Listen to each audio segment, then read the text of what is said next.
অভিযোগ কমিয়ে দেন, দেখবেন সুখে থাকবেন। এইটা নাই, ওইটা নাই, এইটা পাই নাই, ওইটা পাই নাই, জীবনে এইটা হই নাই রে, ওইটা পাইলাম না রে, এরকম অভিযোগ করে দেদারসে অনেক এরকম লোক আছে না নাই? এরা অসুখী, এরা অসফল। সফল ব্যক্তিদের একটা গুণাবলী হচ্ছে এরা কমপ্লেইন করে কম, কমপ্লেইন করে কম, তারা শুকরিয়া করে বেশি। দে আর ভেরি গ্রেটফুল, তারা শুকরিয়া করে বেশি। এটা পাই নাই, ওইটা পাই নাই এগুলো বলবেন না, কারণ আপনি যেটা পাইয়া খুশি না, অনেকে এইটা পাওয়ার জন্য সংগ্রাম করে যাচ্ছে। আপনি এখন যেই জায়গাটাতে আছেন, এই জায়গাটাতে পৌঁছা অনেকে স্বপ্ন। আপনি এটা পেয়ে খুশি না, কিন্তু আপনার জায়গায় পৌঁছার জন্য অনেকে স্ট্রাগল করে যাচ্ছে, সংগ্রাম করে যাচ্ছে। আপনি যেই পজিশনে আছেন, শুধু এই পজিশনে আসাটাই অনেকের স্বপ্ন। তো শুকরিয়া করবেন না কেন? এজন্য সব সময় আমাদের বেশি বেশি শুকরিয়া করতে হবে কার? রব্বুল আলামিন বলেন, কুল লাউ কানাল বাহরু মিদাদান লিকালিমাতি রাব্বি লানাফিদাল বাহরু ক্বাবলা আন তানফাদা কালিমাতু রাব্বি ওয়ালাউ জিনা বিমিসলিহি মাদাদা। সাগরের জলকে কালি করে, গাছের পাতাকে খাতা করে, তোমার মহিমা লেখা শেষ হবে না, যদিও লিখি প্রভু জীবন ভরে। সাগরের জলকে কালি করে, গাছের পাতাকে খাতা করে, তোমার মহিমা লেখা শেষ হবে না, যদিও লিখি প্রভু জীবন ভরে। সাগরের জলকে কালি করে, চিল্লায় বলেন ঠিক কিনা? সব সাগর মহাসাগরের জল যদি কালি হয়ে যায়, কি উপমা দিলেন আল্লাহ! সব সাগরের পানি যদি কালি হয়ে যায়, সব গাছের পাতাও যদি খাতা হয়ে যায়, আর সাগরের জল নামক কালি দিয়ে গাছের পাতা নামক খাতার উপরে যদি আমি আল্লাহর প্রশংসা তোমরা লিখতে শুরু করে দাও, সাগরের জল শেষ হয়ে যাবে, গাছের সব পাতাগুলো ফুরিয়ে যাবে, আমি আল্লাহর প্রশংসা করে শেষ করা যাবে না। সুবহানাল্লাহ বাড়িতে যায় বলবেন। সাগরের জল, চারটেখানে কথা। কয়টা সাগর দেখছেন আপনি? কয়টা সাগর ঘুরছেন? প্রশান্ত মহাসাগর দেখছেন আপনি? আটলান্টিক মহাসাগর দেখেছি আমরা? দেখি নাই। প্রশান্ত মহাসাগরের সবচেয়ে গভীর জায়গার নাম মারিয়ানা ট্রেঞ্চ, প্রায় 36,000 ফিট ওইটা ডেপথ, গভীরতা। কয় হাজার ফিট গভীর? আপনার বাড়ির যে পুকুর কয় হাত গভীর? হ্যাঁ, 36,000 ফিট। কেন ইমাজিন, কল্পনা করতে পারেন 36,000 ফিট গভীর এটা মারিয়ানা ট্রেঞ্চ, প্রশান্ত মহাসাগর। আর এই পৃথিবীর সবচেয়ে উঁচু যে পাহাড়টা, এটার নাম মাউন্ট এভারেস্ট। এটার উচ্চতা প্রায় অ্যাপ্রক্সিমেটলি অ্যারাউন্ড 29,000 ফিট। পাহাড়, পৃথিবীর সবচেয়ে উঁচু পর্বত শৃঙ্গ মাউন্ট এভারেস্ট 29,000 ফিট। আর পৃথিবীর সবচেয়ে গভীর সাগর, প্রশান্ত মহাসাগরের সবচেয়ে গভীর জায়গা মারিয়ানা ট্রেঞ্চ, ওইটা নাকি 36,000 ফিট। তাহলে ওই পাহাড়কে তুলে ধরে এনে প্রশান্ত মহাসাগরের সবচেয়ে গভীর জায়গা মারিয়ানা ট্রেঞ্চের উপর যদি ছেড়ে দেয়া হয়, পুরো পাহাড় ডুবে যাবে। সুবহানাল্লাহ নাই? পুরো পাহাড় ডুবে যাবে, উপরে পানি থেকে যাবে প্রায় 7,000 ফিট। আল্লাহু আকবার। এই পৃথিবীর দ্বিতীয় গভীরতম সাগরের নাম আটলান্টিক মহাসাগর। এ সাগরের সবচেয়ে গভীর জায়গার নাম হচ্ছে পুয়ের্টো। এই পুয়ের্টো গভীরতা প্রায় 33,000 ফিট। কত? 33,000। আর সবচেয়ে বড় পাহাড় 29,000 ফিট। তো এই সাগরেও যদি বড় পাহাড়টা, পৃথিবীর সবচেয়ে উঁচুতম পর্বত শৃঙ্গকে এনে ছেড়ে দেয়া হয়, পুরো পাহাড় পানিতে তলিয়ে তো যাবেই, এর উপরে আরো পানি থেকে যাবে 4,000 ফিট। সাগর, মহাসাগর, পানি বেশি না কম? জোরে বলেন। কি বিশাল আটলান্টিক মহাসাগর! লম্বায় তো অনেক বড়, আড়াআড়ি ভাবে এটারে ক্রস করে অনেক প্লেন, অনেক বিমান। আগে কনকর্ড ক্রস করতো হিথ্রো এয়ারপোর্ট থেকে জন এফ কেনেডি এয়ারপোর্টে ল্যান্ড করার জন্য, ঘন্টায় 1000 মাইল বেগে ছুটতো এই প্লেনগুলো। তারপরেও আড়াআড়ি ভাবে, লম্বায় না, আড়াআড়ি ভাবে আটলান্টিক মহাসাগরকে ক্রস করতে 3-4 ঘন্টা লেগে যেত। প্লেন যদি ঘন্টায় চলে 1000 মাইল বেগে, আর আটলান্টিক মহাসাগরের পাশ যেটা প্রশস্ত, এটা ক্রস করতে যদি 3 ঘন্টা লাগে, তাহলে পাশে কয় হাজার কিলোমিটার? 3000 কিলোমিটার। সুবহানাল্লাহ কইবেন না? এত বিশাল বিশাল সাগর। সাগর কি, মহাসাগর কি এই দুইটা, যে প্রশান্ত আর আটলান্টিক? না, ভারত মহাসাগর, উত্তর মহাসাগর, দক্ষিণ মহাসাগর, বঙ্গোপসাগর, কৃষ্ণ সাগর, ভূমধ্য সাগর, লোহিত সাগর, চায়না সাগর, শত শত সাগরে ভরপুর মহাবিশ্ব। এই সব সাগরের পানি যদি কালি হয়ে যায়, কি হয়ে যায়? আর পৃথিবীতে যত গাছ আছে সব গাছের পাতা যদি খাতা হয়ে যায়, গাছ কয়টা আছে কুমিল্লায়? হ্যাঁ, অভাব নাই। তো কুমিল্লাতেই যদি অভাব নাই, তাহলে আফ্রিকার জঙ্গলের কি অবস্থা? কি পরিমাণে গাছ, বৃক্ষরাজি আল্লাহ তৈরি করেছেন। এই সব গাছের পাতা যদি এরকম খাতা হয়ে যায়, আর এই সাগরের জল নামক কালি দিয়ে যদি এই খাতায় আল্লাহর জিকির লিখতে শুরু করেন, প্রশংসা লিখতে শুরু করেন, গাছের পাতাও শেষ, সাগরের পানিও শেষ, শেষ হবে না আল্লাহর জিকির আর প্রশংসা করেন। আল্লাহু আকবার। এজন্য সব সময় প্রশংসা করতে হবে একজন সত্তার, তিনি কে? সে আল্লাহ বললেন, হুয়াল আউয়ালু ওয়াল আখিরু ওয়াজ যাহিরু ওয়াল বাতিন ওয়া হুয়া বিকুল্লি শাইইন আলিম। আল্লাহ বললেন, আমার প্রশংসা করবি না কেন? আমি সবার প্রথমে, আমি সবার শেষে, আমি প্রকাশ্যে, আমি গোপনে। কার কথা? আল্লাহ। প্রথমে কে? আল্লাহ। জোরে বলেন, আল্লাহ। প্রথমে আল্লাহ আল্লাহ, শেষেও আল্লাহ আল্লাহ, আকাশে আল্লাহ আল্লাহ, জমিনে আল্লাহ আল্লাহ। পড়েন পড়েন, প্রথমে আল্লাহ আল্লাহ, শেষেও আল্লাহ আল্লাহ, আকাশে আল্লাহ আল্লাহ, জমিনে আল্লাহ আল্লাহ। আবার পড়েন, প্রথমে শেষেও আকাশে আল্লাহ আল্লাহ, জমিনে আল্লাহ আল্লাহ। নিখিল জাহান গাই গুণগান, তারে নামে গায় আমরাও গাহি তাআলা, হামদে বারি তাআলা, হামদে বারি তাআলা, হামদে বারি তাআলা। পড়েন আল্লাহু আকবার। তিনি প্রথম, তিনি শেষ, তিনি প্রকাশ্য, তিনি গোপন। এজন্য প্রশংসা চলবে একজনের। চিল্লায় বলেন, কে? আল্লাহ তোমার প্রশংসার জন্য আমরণ আমরা করতে পারি, তৌফিক দাও। জোরে পড়েন আমিন। সুলতানপুর নুরানিয়া হাফিজিয়া মাদ্রাসা ও এতিমখানার উদ্যোগে আজকের এই প্রোগ্রাম সভাপতিত্ব করছেন আলহাজ শামসুল হক সরকার, অবসরপ্রাপ্ত সরকারি কর্মকর্তা। আসছেন সভাপতি? অসুস্থ, আল্লাহ তুমি সুস্থ করো। আমার আগে কথা বলছিলেন হযরত মাওলানা ইয়াহিয়া মাহমুদ দামাত বারাকাতুহ, প্রতিষ্ঠাতা প্রিন্সিপাল শাইখুল হাদিস জামিয়া দারুল উলুম রামপুরা ঢাকা। সুন্দর বয়ান করছিলেন, আমি খাচ্ছিলাম আর শুনছিলাম। প্রামাণ্য বর্ণনা করছিলেন কিভাবে কিয়ামত হবে, কিভাবে আমরা উঠব হুফাতান ওরাতান মুশাতান গোরলা, উলঙ্গ, নেকেড। সেদিন আমাদের গায়ে জামা থাকবে? জ্যাকেট থাকবে খালি। কি থাকবে? কিছু থাকবে, জামা থাকবে না, পায়ে জুতা থাকবে না, পেটে খাবার থাকবে না, খালি থাকবে চিৎকার। সেদিন থাকবে কি? মনে হয় কথাগুলো প্রতিদিন এগুলো রিমাইন্ডার দিবেন নিজেকে, যে ওই দিনটার মুখোমুখি আমি হতে যাচ্ছি। আমি কি তৈরি করেছি আখিরাতে নাজাতের জন্য। প্রতিদিন ভাবতে হবে যে দাদা চলে গেল, বাবা চলে গেল, আমিও ওই একই পথের যাত্রী। দ্য ডেস্টিনেশন ইজ সেম, গন্তব্য এক, কেউ আগে কেউ পরে। এটাই ওয়াজ, এটাই দামি ওয়াজ। এটা মনে রাখলেই মানুষ আর চুরি করতে পারে না, মিথ্যা বলতে পারে না, ইফটিজিং করতে পারে না, পরকিয়া করতে পারে না, মতের বিরুদ্ধে গেলে তারে রামদা দিয়ে কোপাইতে পারে না। চিল্লা এখন ঠিক কিনা?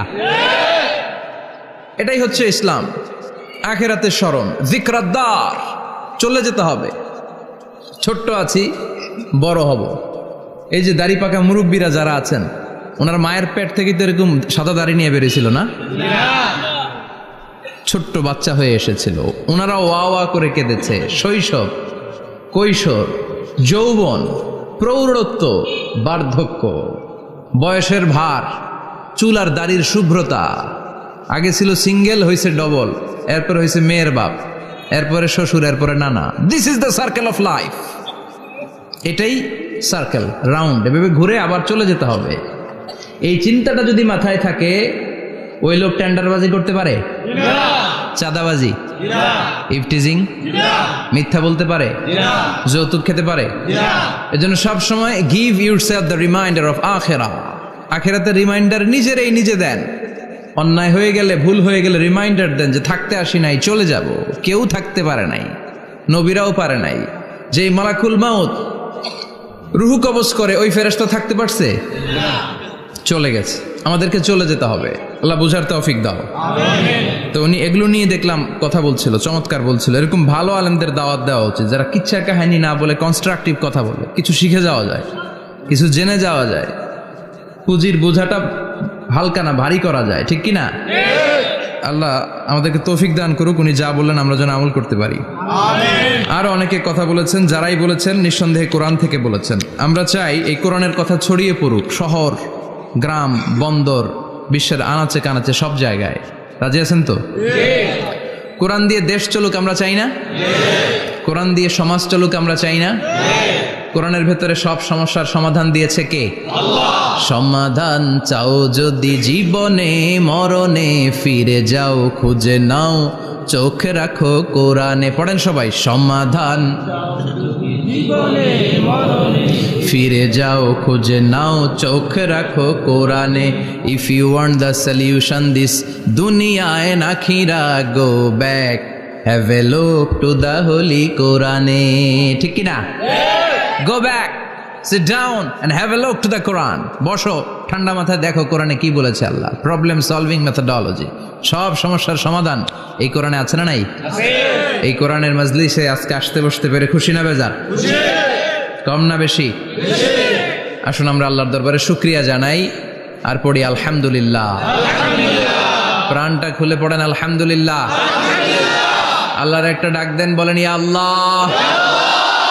আরো জোরে পড়েন ইয়া আল্লাহ। আল্লাহ তুমি কবুল করো। আমরা সরাসরি এই বইটা থেকে এখন কথা শুনবো। এই দেখেন, পৃথিবীর কোনো বইয়ে এত ময়লা থাকে না যত ময়লা থাকে কোরআনে। কারণ সমাধান দিবে তো, এজন্য ময়লা টয়লা নিয়ে সব সমাধান করে ফেলবে কোরআন।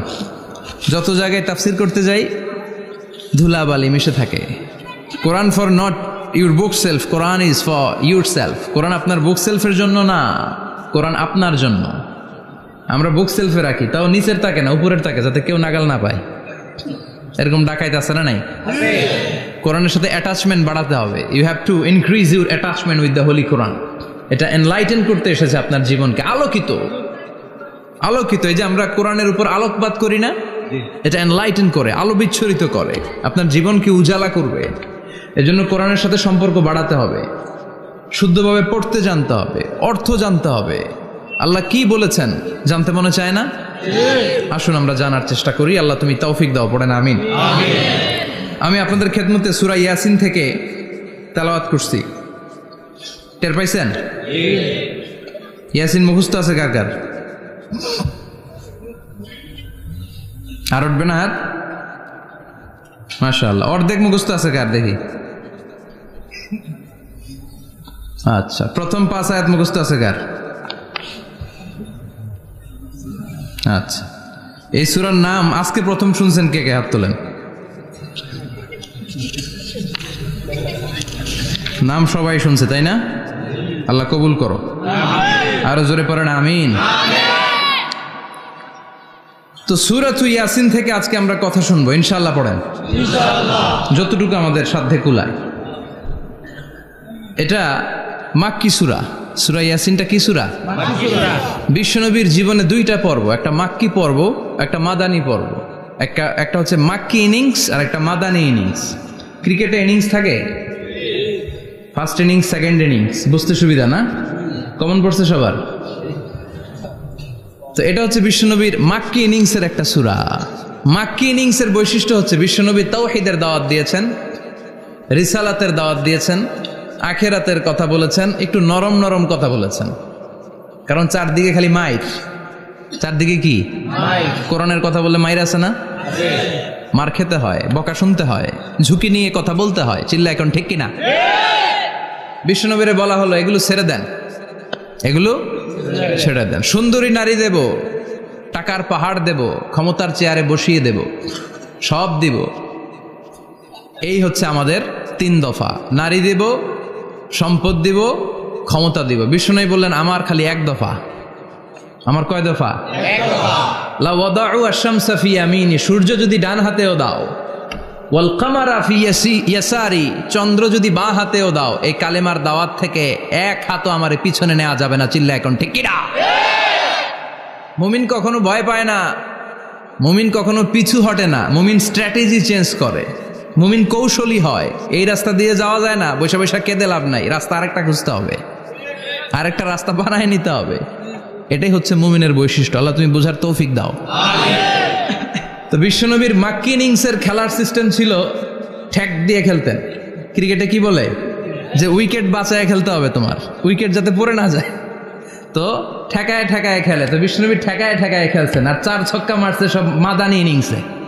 সুবহানাল্লাহ নাই? মাদানি ইনিংসে বিশ্বনবী গর্জে উঠলেন, জ্বলে উঠলেন আপন শক্তিতে। রবি না? তো বিশ্বনবী মাদানি ইনিংসে যেটা করেছেন সেটা হচ্ছে সমাজ সংস্কার করেছেন। He was a very good reformer of the society, as a father, as a husband, as a reformer of the society, as a lawgiver, as a lawmaker, as a commander, and as a messenger. Muhammad is the Superman of the world. স্বামী হিসেবে, বাবা হিসেবে, নেতা হিসেবে, নবী হিসেবে, সমাজ সংস্কারক হিসেবে, আইন প্রণেতা হিসেবে মুহাম্মদ হচ্ছেন এই পৃথিবীর জন্য সুপারম্যান। তার কোনো তুলনা হয় না, বিশ্বনবীর কোনো তুলনা হয় না। Beyondless, boundless, bottomless. তারা নিয়ে কথা বলতে গেলে সময় ফুরায় যাবে, মাইকের ব্যাটারি শেষ হয়ে যাবে, মাগার কথা শেষ হবে না। এজন্য ওনার জীবনের ক্ষেত্রে বলা হয় বিয়ন্ডলেস, বাউন্ডলেস, বটমলেস। অসাধারণ ব্যক্তিত্ব, সুপার ক্যালিফ্রাজিলিস্টিক এক্সপিয়ালিডোসাস, অসাধারণ, যার কোনো তুলনা হয় না, এক্সেলেন্ট, আনপ্যারালাল। মাদানী জীবনে উনি সশস্ত্র সংগ্রাম করলেন, সংস্কার করলেন সমাজটাকে, সেনাবাহিনী বানালেন। তখন আর নরম নরম ভাবে খেলে নাই, গরম ভাবে খেলেছে। এটা হচ্ছে ইমানের দাবি। মুমিনরা কৌশলী হয়, যখন যে পরিস্থিতি, ওই পরিস্থিতির সাথে তাদের স্ট্র্যাটেজি তারা পাল্টায়। তো বিশ্বনবীর মাদানী ইনিংসে এই সূরা নাজিল হয়নি, হয়েছে মাক্কি ইনিংসে, মাক্কি সূরা। এই সূরার অনেক ফজিলত, ছোটবেলা থেকেই সূরা ইয়াসিনের অনেক ফজিলতের কথা আমরা শুনেছি না? বিশ্বনবী বলেছেন ইন্না লিকুল্লি শাইইন কলবান ওয়া কলবুল কোরআনি সূরাতু ইয়াসিন। সব জিনিসের একটা কলব আছে, হৃদয় আছে, অন্তর আছে, আর কোরআনের কলবের নাম হচ্ছে সূরা ইয়াসিন। বিশ্বনবী বললেন ইন্না লিকুল্লি শাইইন কলবান, সব জিনিসের একটা কলব আছে। ওয়া ইন্না কলবাল কোরআনি সূরাতু ইয়াসিন, আর কোরআনের কলবের নাম হলো সূরাতু ইয়াসিন। মান ক্বারাআ সূরাতা ইয়াসিন মাররা ওয়াহিদা, একবার সূরাতু ইয়াসিন তেলাওয়াত করলে 10 পারা কোরআন খতমের সওয়াব হয়ে যায়। বিষ্ণু বলতেন ইন্না ফিল জাসাদি মুদগা, দেহে একটা গোশতের টুকরা আছে, ইযা সালুহাত সালুহাল জাসাদু কুল্লু, এই দেহের গোশতের টুকরা যদি ভালো হয়ে যায় পুরো দেহটারে ভালো করে দেয় কে? আল্লাহ। এই দেহের গোশতের টুকরাটা যদি পচে যায় পুরো দেহটারে নষ্ট করে দেয় কে? আল্লাহ। বিশ্বনবী বললেন আলা ওয়াহিয়াল কলব, ওই টুকরাটার নাম হলো কলব। টুকরাটার নাম কি? কলব। এজন্য কলবের মধ্যে আল্লাহর জিকির বসাইতে হবে। কি বসাবেন? জিকির। নাকি আয়না বসাবেন? আয়না বসায় না? আয়না বসাইয়া দে মোর দয়াল বাবা, কেবলা কাবা, সব মুখস্থ। আয়না বসাইয়া দে মোর, নবীর কলবে আয়না বসায় নাই নবী। সেদিন আবু বকর, ওমর ফারুক, কেউ আয়না বসাইছে? আবু হানিফা, শাফিঈ, এরা কলবের মধ্যে আয়না বসাইছে? বসাইছে জিকির। চিল্লায় বলেন বসাইছে কি? এজন্য আল্লাহ বললেন আলা বিযিক্রিল্লাহি তাতমাইন্নুল কুলুব। দুনিয়ার কোনো জিনিস দিয়ে কলব ঠান্ডা হয় না, দুনিয়ার কোনো জিনিস দিয়ে কলব পরিচ্ছন্ন হয় না। কলব শুধু পরিচ্ছন্ন হয় একটা জিনিস দিয়ে, লা ইলাহা ইল্লাল্লাহ, লা লা ইলাহা ইল্লাল্লাহু মুহাম্মাদুর রাসূলুল্লাহ সাল্লাল্লাহু আলাইহি ওয়াসাল্লাম। তাহলে কোরআনের একটা কলব আছে, আমাদের দেহে যেমনি কলব আছে, প্রতিটা প্রাণীর যেমনি কলব আছে, অন্তর আছে, কোরআনেরও কলব আছে না নাই? কোরআনের কলবের নাম চিল্লায় বলেন, কোরআনের কলবের নাম। আবার বিশ্বনবী বলতেন, ইকরাউ আলা মাউতাকুম সূরাত ইয়াসিন, তোমাদের মুমূর্ষ ব্যক্তিদের সামনে বসে সূরাত ইয়াসিন তেলাওয়াত করো।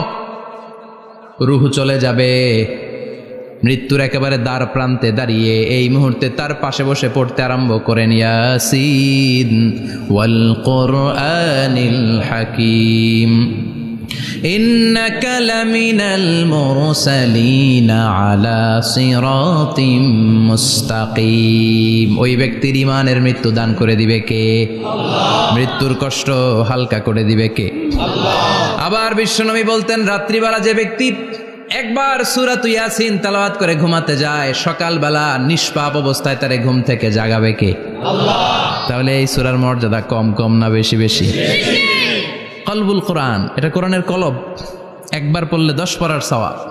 আবার মুমূর্ষ ব্যক্তির সামনে বসে সূরা ইয়াসিন তেলাওয়াত করতে বলা হয়েছে, তাহলে মৃত্যুর কষ্টরে হালকা করে দেয় কে? আল্লাহ। আবার রাত্রিবেলা সূরা ইয়াসিন তেলাওয়াত করলে সকালবেলায় নিষ্পাপ বানায় দেয় কে? আল্লাহ। মনে থাকবে? কোরআনের কলবের নাম কি? ভুলে যাবেন না তো? বেশি বেশি তেলাওয়াত করতে রাজি আছেন? সকাল সন্ধ্যা তেলাওয়াত করবেন তো? সূরা ইয়াসিন ছাড়াও এই সূরার অনেকগুলো নাম তাফসীর গ্রন্থে পাওয়া যায়। এই সূরার একটা নাম হচ্ছে সূরাতুল কাদিয়া। সূরাতুল কাদিয়া, তাকদি হাজাতা কারিহা। যে এই সূরা তেলাওয়াত করে ওই তেলাওয়াতকারীর যে হাজত আছে, প্রয়োজন আছে, এই সূরার বরকতে আল্লাহ তার প্রয়োজন পূরণ করে দেয়। আমাদের জীবনে প্রয়োজন আছে না নাই? কার কাছে চাইবো? বিপদে পড়লে কারে বলবো? আমরা বিপদে পড়লে প্রথমে শেয়ার দেই ফেসবুকে। কোথায় শেয়ার? আগে শেয়ার দিব কার কাছে? মনে থাকবে? বিপদে পড়লে ফেসবুকে শেয়ার দিব না, বন্ধুরে শেয়ার করব না, বউয়ের কাছেও পরে শেয়ার করব, আগে শেয়ার করব কার কাছে? মনে থাকবে? এজন্য বিশ্বনবী বলতেন, এই সূরার নাম সূরাতুল কাদিয়া, মানুষের হাজত পূরণ করে দেয়। এই সূরা তেলাওয়াত করে যদি আপনি আল্লাহর কাছে কোনো বিপদ থেকে পানা চান অথবা কোনো প্রয়োজন নিয়ে দোয়া করেন, সূরার বরকতে প্রয়োজনটা পূর্ণ করে দেয় কে? আল্লাহ। কেউ যেটা পারে না পারে কে? আল্লাহ। কেউ যেটা দেয় না দেয় কে? আল্লাহ। কেউ যেটা শোনে না শোনে কে? আল্লাহ। তাহলে পেলাম সূরাতুল কাদিয়া। আরেকটা নাম আছে সূরার, সেটা হচ্ছে সূরাতুল আযীমা, সুমহান সূরা। কি সূরা? সুমহান, আযীমা। এই আযীম আর আযীমা এই শব্দ দুইটা অনেক দামি, আল্লাহ যে কোনো জায়গায় ব্যবহার করেন নাই। বিশ্বনবীর চরিত্রের উপমা দিতে যে আল্লাহ আযীম শব্দ বলেছেন, তাই না? রব্বুল আলামিন বলেন, ওয়া ইন্নাকা লাআলা খুলুকিন আযীম। ও নবী, সাধারণ কোন চরিত্র আপনারে আমি দেই নাই, আপনারে আমি দিয়েছি আযীম একটা চরিত্র, খুলুকুন আযীম। And verily indeed you are on a very good standard of character. অসাধারণ চরিত্র দিয়েছে। বিশ্বনবীর চরিত্র বুঝাতে যে আল্লাহ কি শব্দ ব্যবহার করেছেন? কথা বলে না, তাফসীর শিখে যেতে হবে। কোন শব্দ ব্যবহার করেছেন? আযীম। আবার আল্লাহ নিজের পরিচয় দিতে যে আযীম বলেছেন, ওয়ালা ইয়াউদুহু হিফযুহুমা ওয়া হুয়াল আলিয়্যুল আযীম। সুবহানাল্লাহ। আকাশ জমিনের নিয়ন্ত্রণ করতে যে আল্লাহ কখনো ক্লান্ত হয় নাকি? কারণ তিনি হচ্ছেন আল আলিয়্যুল আযীম। আল্লাহু আকবার। তার মানে নবীর চরিত্রের ক্ষেত্রে আযীম, আল্লাহর নিজের সত্তার ক্ষেত্রে আল্লাহ বললেন আযীম। আবার বললেন কিয়ামতের দিন গোটা পৃথিবীটারে আমি নাড়িয়ে দেব, গোটা পৃথিবীতে একটা আমি ভূমিকম্প দিব। এই কথাও কোরআনে আছে না নাই? ইযা জুলজিলাতিল আরদু জিলজালাহা আল কারিয়াতু মাল কারিয়া। পুরো পৃথিবী কাঁপিয়ে দিব। এই কাঁপাকাঁপিটা ওই দিনের ভূমিকম্পটা কি অন্যান্য সময়ের ভূমিকম্পের মতো হবে? এই ভূমিকম্পকে আল্লাহ বলেছেন আযীম। ইন্না জালজালাতাস সাআতি লা শাইউন আযীম। সেদিনের ভূমিকম্প সাধারণ কোনো আর্থকোয়েক নয়, সাধারণ ভাইব্রেশন না, এটা আযীম।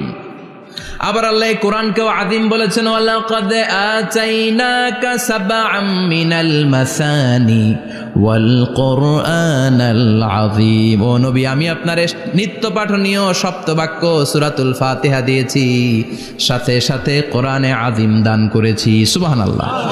তার মানে কোরআনের ক্ষেত্রে আযীম, কিয়ামতের ভূমিকম্প এটা আযীম, আল্লাহ নিজেও আযীম, বিশ্বনবীর চরিত্র। আবার এই সূরাটাও যেহেতু দামি, এজন্য এই সূরার নাম সূরাতুল আযীমা। সূরাতুল সুমহান সূরা। এটা যেন তেন সূরা নয়, এটা তো কোরআনের কলব। কলব ছাড়া মানুষ বাঁচে? হার্ট ফাউন্ডেশনে যেয়ে দেখবেন মানুষের কি অবস্থা। হৃদরোগ, হৃদয় যার নষ্ট, তার যে কত কষ্ট। এই যে কি পরানো লাগে এখন, রিং পরায়, এনজিওগ্রাম, এনজিওপ্লাস্টি করে আর্টারি ব্লক করে ফেলে। চর্বি, এত চর্বি আমরা খাই, এত গরুর গোশত আমরা খাই। মনে রাখবেন, যেই প্রাণীর পা বেশি ওইটার ভিতরে কোলেস্টেরল বেশি। মাছের কয় পা? হ্যাঁ, নাই, এখানে নাই, মাছের পাটা নাই, কোলেস্টেরল নাই। মুরগির কয় পা? জোরে বলতে হবে। তার মানে কিছু কোলেস্টেরল আছে না নাই? গরুর কয় পা? কোলেস্টেরল বেশি না কম? এইবার কোন চিংড়ির কয় পা? সবচেয়ে বেশি কোলেস্টেরল কন্টেইন করে শ্রিম্প, প্রন, চিংড়ি। এজন্য এগুলো কম খাইতে হবে। তবে 40-এর আগে যারা আছেন ধুমায়া খান, 40-এর পরে এই যে মাটন, ল্যাম্প, ছাগলের গোশ, খাসির গোশ, চিংড়ি, এগুলো আপনার ডায়েট থেকে বাদ দিয়ে দিতে হবে। বুঝতে পেরেছেন? এজন্য এই সূরাটা যেন তেন সূরা নয়, এটা তো কোরআনের কলিজা, হার্ট, হৃদয়। এজন্য সূরাটা সূরাতুল আযীমা। সুবহানাল্লাহ পড়েন। তার মানে 1 নম্বরে পেলাম সূরাতুল কাদিয়াহ, 2 নম্বরে পেলাম সূরাতুল আযীমা, 3 নম্বরে সূরার আরেক নাম হলো সূরাতুল মুইম্মা। সূরাতুল মুইম্মা। মুইম্মার 2 অর্থ। এক অর্থ হচ্ছে এটার বরকতটা আম, সবার জন্য, যেই পড়ে সেই বরকত পায়, এজন্য মুইম্মা। আবার মুইম্মার আরেক অর্থ হচ্ছে যেই সূরা শত্রুকে অন্ধ করে দেয়। কি করে দেয়? এই সূরার প্রথম 9টা আয়াত যদি বিপদে পড়ে, শত্রুর কবলে পড়ে আপনি তেলাওয়াত করেন, শত্রুর চোখটারে অন্ধ করে দিবে কে? আল্লাহ। বিশ্বনবী মক্কা থেকে যখন মদিনায় যায়, হিজরতের সময় বিশ্বনবী সূরাতুল ইয়াসিনের প্রথম 9টা আয়াত তেলাওয়াত করলেন। তেলাওয়াত করে আল্লাহর নাম নিয়ে ঘর থেকে বের হলেন। আশেপাশে কাফেররা ঘুরে কিন্তু বিশ্বনবীরে দেখে না। সবাই খেলে এরকম এরকম করে, ডানে বায়ে হাতায়, বিশ্বনবীর সামনে দিয়ে যায়, কিন্তু কাফেরদের চোখ অন্ধ করে দিয়েছে কে? আল্লাহ। এজন্য কোরআন তেলাওয়াত করলে কাফেরদের চোখকে অন্ধ বানায় দেয় কে? আল্লাহ। এজন্য সূরার একটা নাম হচ্ছে সূরাতুল মুইম্মা। কি নাম? অন্ধ করে দেয়। তাফসিরে কুরতুবির মুসান্নিফ ইমাম আল কুরতুবি, ওনাকে জালিম বাদশা বন্দী করেছিল। ওনার তাফসিরে এসেছে উনি শক্তিশালী লোক ছিলেন, জেলখানা ভেঙে বাঁচার জন্য দিছে দৌড়। উনারেও ধরার জন্য জালিম বাদশার সৈনিকেরা ঘোড়া নিয়ে রওনা হয়েছে। উনিও দৌড়ায়, ঘোড়াও পেছন থেকে আসে। ওমিয়া মানুষ কি ঘোড়ার দৌড়ের সাথে পারে? উনি হাঁটতে হাঁটতে হয়রান হয়ে এক বালুর ময়দানে যে ধপাস করে পড়েছেন। ওরাও ঘোড়া দিয়ে এসে নেমেছে, কিন্তু আজীব তামাশা, উনি বালুতে ধপাস করে পড়েই সূরাতুল ইয়াসিনের প্রথম 9 আয়াত তেলাওয়াত করতে শুরু করেছেন। ওরা নিচে নেমে ডানে বায়ে সামনে পিছনে খালি খুঁজে, কিন্তু দেখে না, সামনে কিন্তু বসা। ওদের চোখটার অন্ধ করে দিছে কে? আল্লাহ। বিশ্বাস হয়? ঈমান হয়? এজন্য বিপদে পড়লে সূরাতুল ইয়াসিনের প্রথম 9 আয়াত পড়তে রাজি আছেন? আল্লাহ তুমি তৌফিক দাও। আরো জোরে পড়েন আমিন। এজন্য আল্লাহ চমৎকার ভাবে এই সূরাটা শুরু করে দিলেন। 2টা কাটা অক্ষর দিয়ে আল্লাহ বললেন, ইয়াসিন ওয়াল কুরআনিল হাকীম ইন্নাকা লামিনাল মুরসালিন আলা সিরাতিম মুস্তাকিম। পড়েন সুবহানাল্লাহ। ইয়াসিন। সূরাটা শুরু করলেন কি দিয়ে? ইয়াসিন। এটা কি কোনো বাক্য? এটা কি কোনো শব্দ? এটা কি অক্ষর? 2টা। প্রথম অক্ষরের নাম, দ্বিতীয়টা আওয়াজ করে বলেন, প্রথম অক্ষরটার নাম, দ্বিতীয়টা। খুব চমৎকার না? বাক্য দিয়ে এই সূরাটা শুরু করে নাই। যেমন ইযা জুলজিলাতিল আরদু জিলজালাহা, এই সূরার প্রথম আয়াত, এটা একটা বাক্য না? জি। আচ্ছা। ওয়াদ-দুহা ওয়াল-লাইলি ইযা সাজা, বাক্য না? জি। কিন্তু ইয়াসিন, এটা কি কোনো বাক্য? না। এটা কি কোনো শব্দ? না, এটা কাটা 2টা অক্ষর। সুবহানাল্লাহ পড়েন। আল্লাহ 114টা সূরার প্রায় 29টা সূরা এরকম কাটা কাটা অক্ষর দিয়ে শুরু করেছেন। সুবহানাল্লাহ নাই?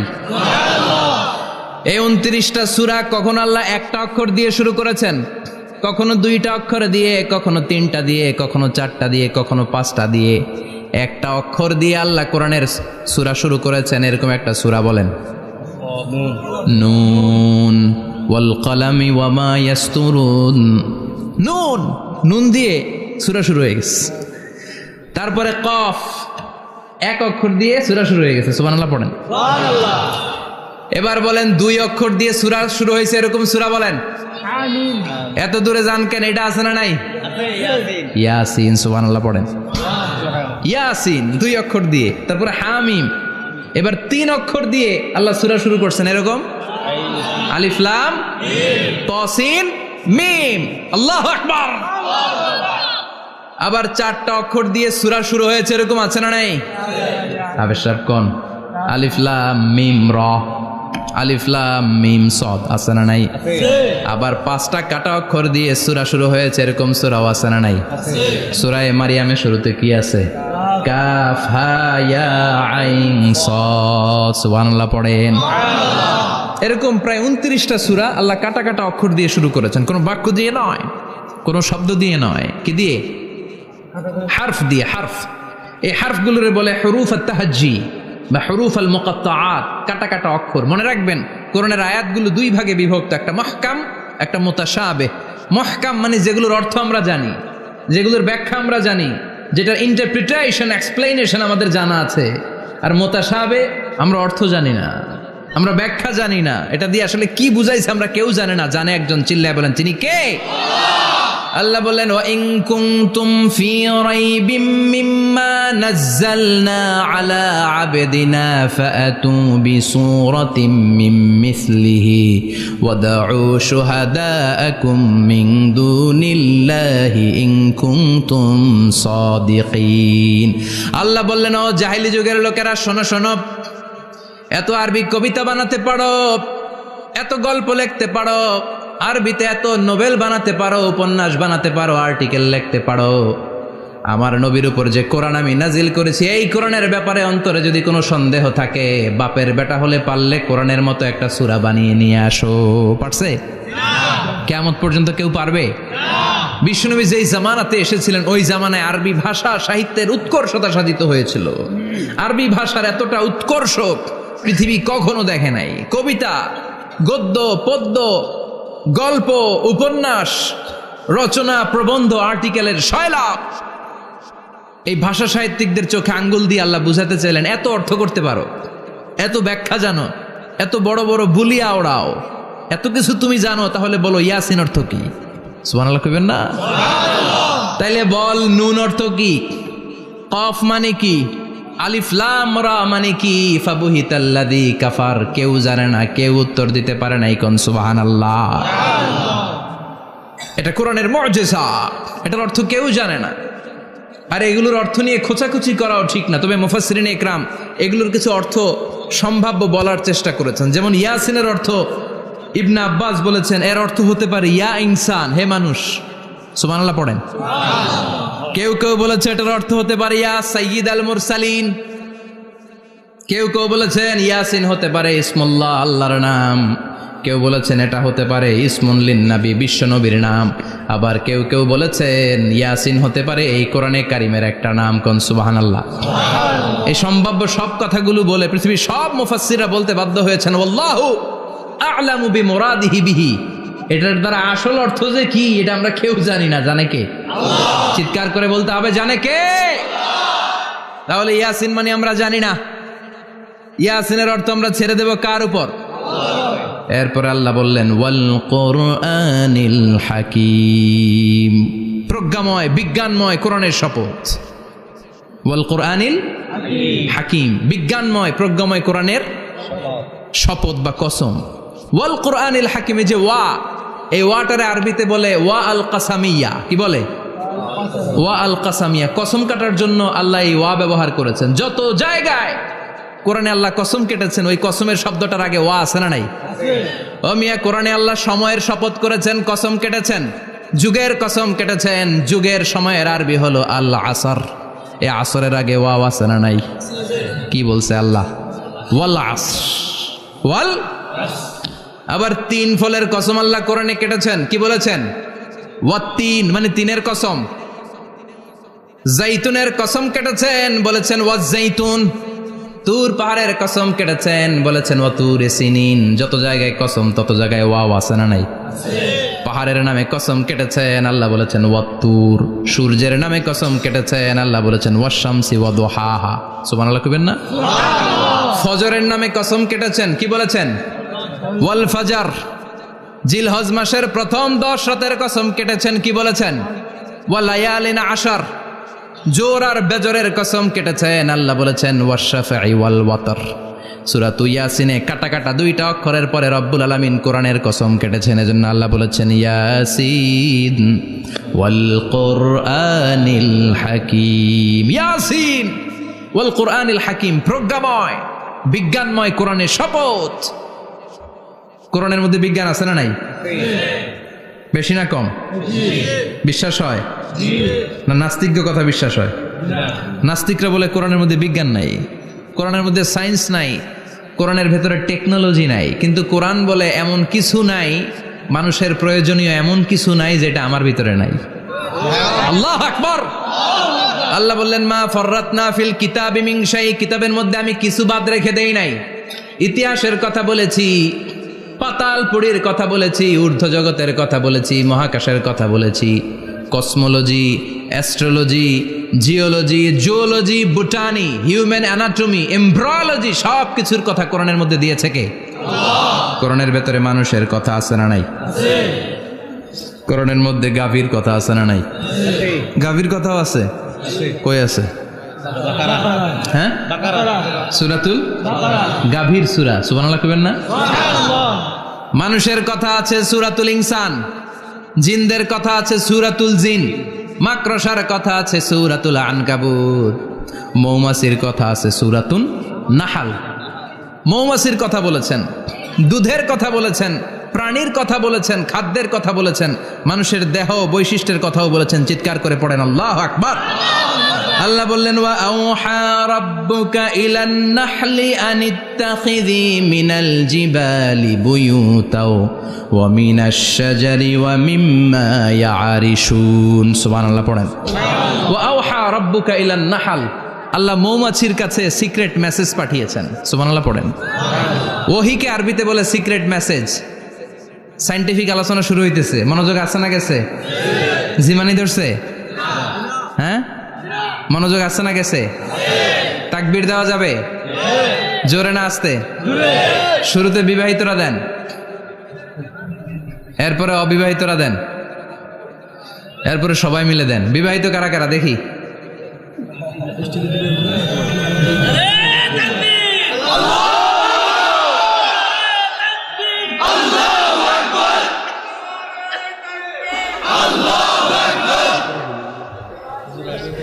বিবাহিতরা অবিবাহিতরা দিবেন না?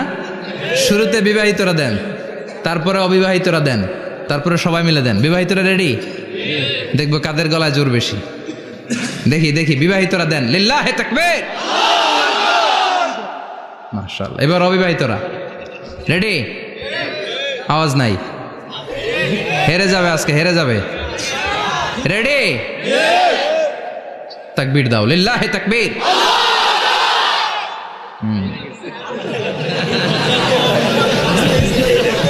ইয়াংদের পারফরমেন্সই আলাদা,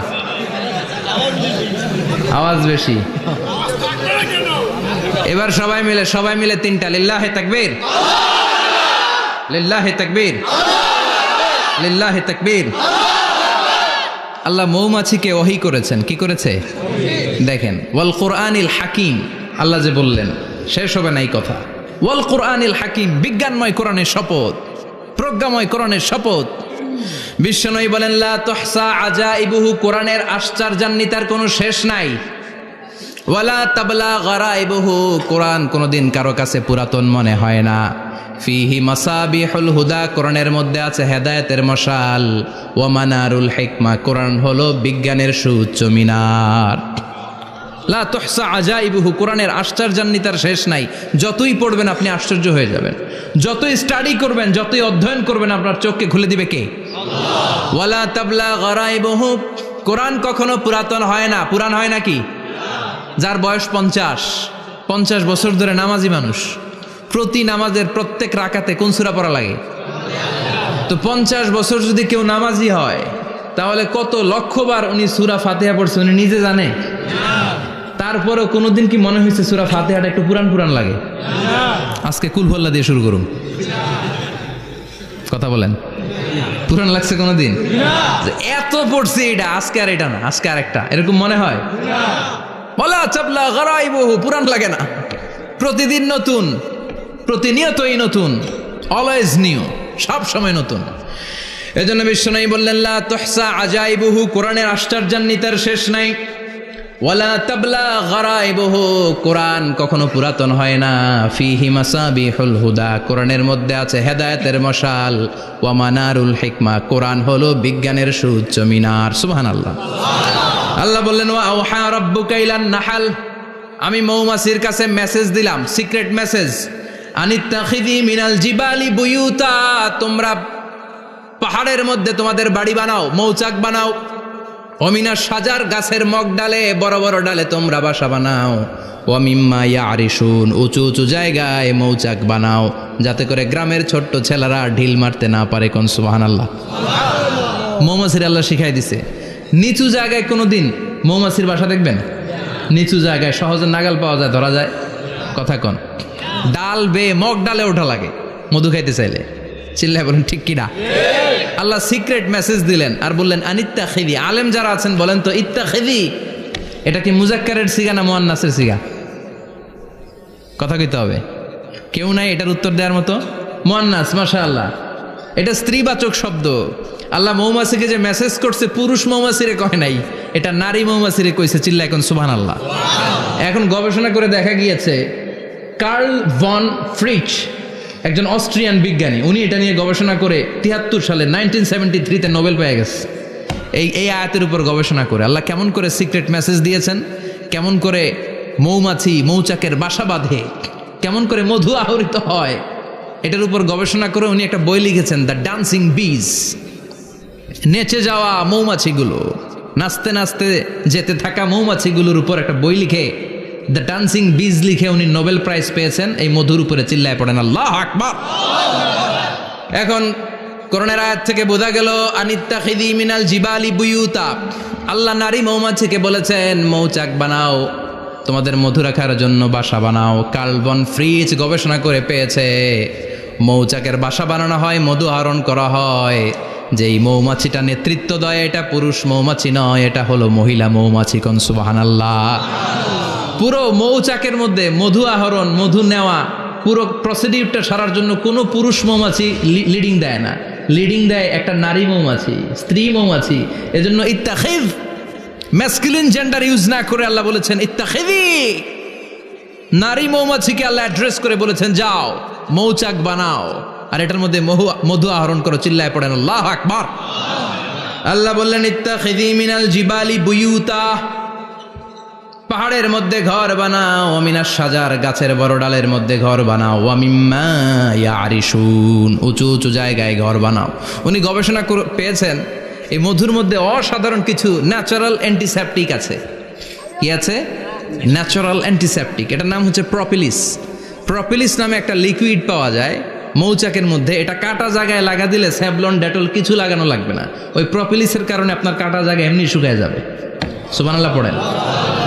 দ্বিতীয় বিশ্বযুদ্ধে রাশিয়ান যত সৈনিকরা যুদ্ধে আহত হতো, ওরা আলাদা করে অ্যান্টিসেপটিক খাইতো না, ওরা মধু আইনা লাগাই দিত আর সুস্থ হয়ে যেত। সুবহানাল্লাহ পড়ে।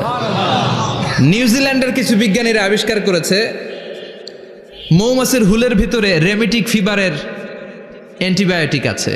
অনেকের বাত জ্বর হয়, বাতের ব্যথা থাকে না? থাকে, মুরব্বীদের বেশি হয়। ওই জায়গার মধ্যে যদি আপনি মৌমাছি এনে ঢুকাই দিতে পারেন, মৌমাছির হুল লাগাই দিতে পারেন, ভালো হয়ে যাবে।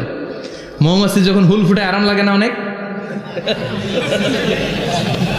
খাইছেন? কামড় খাইছেন?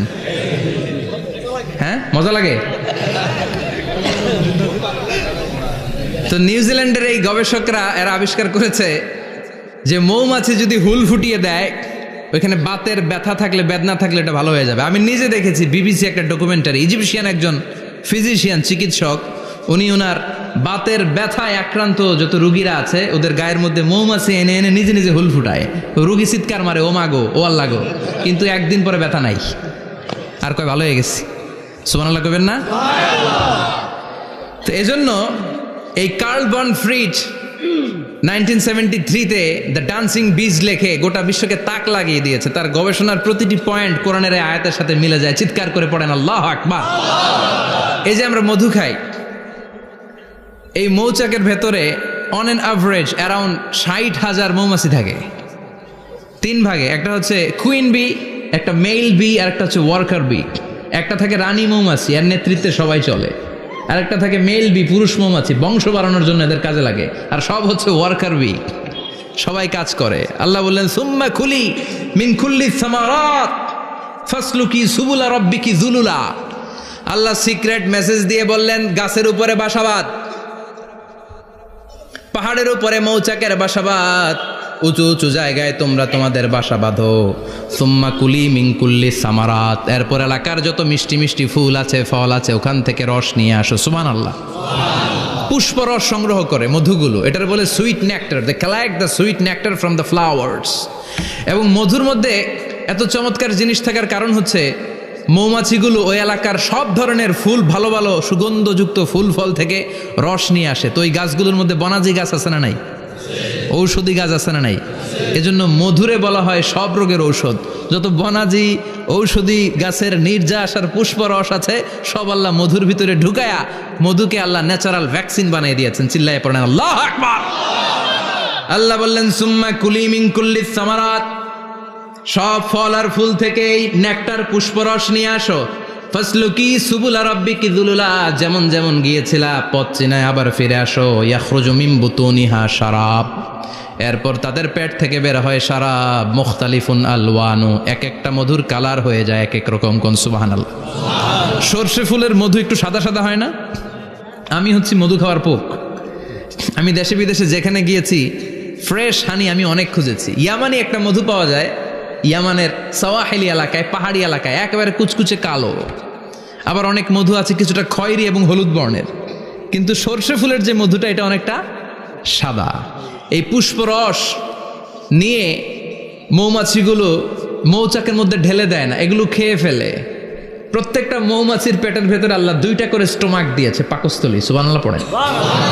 এটাই Karl von Frisch the dancing bees বইয়ের মধ্যে লিখেছে গবেষণায়, যে 2টা পাকস্থলী।